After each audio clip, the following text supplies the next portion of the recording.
अगर रजाई ओढ़ने के बाद आपको बल्ब की रोशनी नजर आती है तो आपको रुई बदल लेनी चाहिए।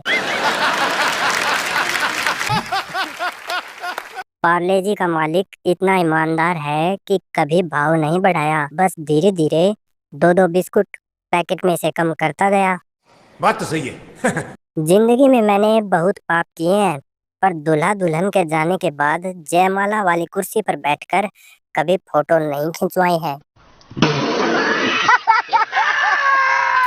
एक सरकारी ऑफिस के बाहर लिखा था, कृपया शोर न करें। किसी मनचले ने नीचे लिख दिया, वरना यह लोग जाग जाएंगे।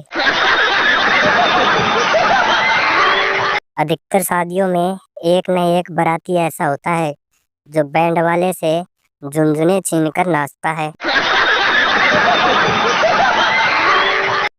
दोस्तों, आगे बढ़ने से पहले वीडियो को एक लाइक और चैनल को सब्सक्राइब जरूर कर लें। महिलाओं के पास यदि अलादीन का जादुई चिराग होता तो जिन या तो धनिया छांट रहा होता या मटर छील रहा होता। डॉक्टर को समझ नहीं आ रहा था कि मरीज से कैसे कहें कि उसका समय आ गया है। उसने दिमाग लगाया और कहा, मोबाइल को फॉर्मेट करना है तो कर लीजिए। कुछ लोग परीक्षा के लिए पढ़ाई करते हैं और उत्तर याद करते हैं, और एक हमारा बचपन था जब हम परीक्षा देते समय खुद उत्तर का निर्माण करते थे। ग्राहक, 2 पंखे देना, एक लेडीज और एक जेंट्स का। दुकानदार बोला, पंखों में लेडीज और जेंट्स नहीं होता। ग्राहक बोला, अबे बेवकूफ, कैसे नहीं होता? एक बजाज का और एक उषा का दे। लियोनेल मेसी जब पैदा हुए तो उसकी बड़ी बहन ने उनको अपनी मौसी की गोद में देते हुए कहा, लियो मौसी।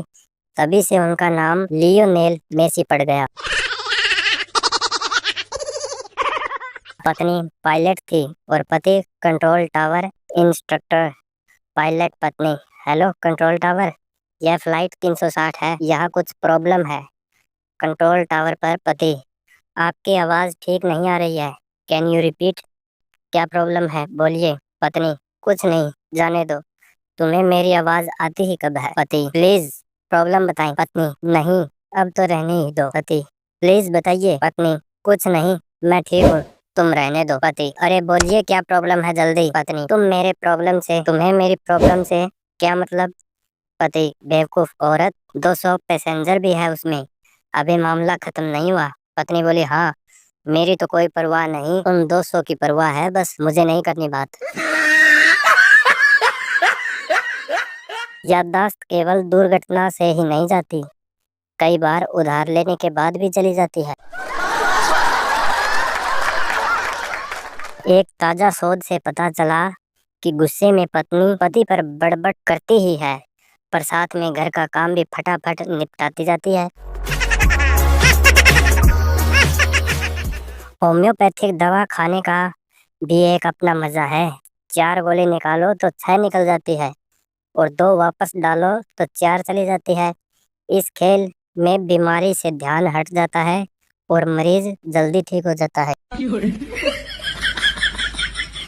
बहू विवाह के दूसरे दिन सुबह 8 बजे ज्यों ही सोकर अपने कमरे से बाहर निकली, त्यों ही ड्राइंग रूम में बैठी सास की कड़क आवाज सुनाई दी, अब यह तेरा देर से सोकर उठने का तरीका यहाँ नहीं चलेगा। बहू ने यह सुनते ही वापस तुरंत अपने कमरे में गई और एक डायरी और एक छोटा सा बैग लेके वापस आई और सास के बगल में बैठ के डायरी का पन्ना खोलकर पढ़ना शुरू किया। Maruti car 10 lakh, 52 inch smart TV 80,000, washing machine 12,000, fridge 15,000, mixie, oven, अन्य इलेक्ट्रॉनिक उपकरण 1.5 lakh, sofa, dining table, bed 1.5 lakh, नकदी 20 लाख।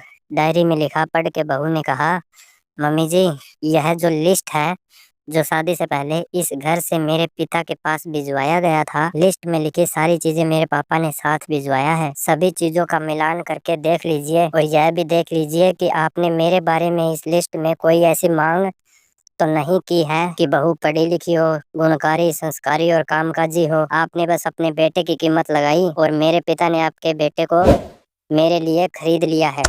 और हाँ मम्मी जी, विदाई के समय मेरे पिता ने यह बैग मुझे देते हुए कहा था कि बेटी, तू जब तक मेरे आंगन में रही सुरक्षित रही, मगर आज से तुझे अपनी हिफाजत खुद ही करनी है। सास ने उत्सुकता से पूछा, क्या है इस बैग में? तो बहू ने धीरे से उस छोटे बैग का चैन खोला तो उसमें पिस्तौल थी। यह देख सास ने तुरंत अपनी उखड़ी सांस को नियंत्रित करते हुए उठी और कहा, बेटी, तू अभी सो के उठी है? रुक, मैं तेरे लिए चाय नाश्ता बनाती हूँ।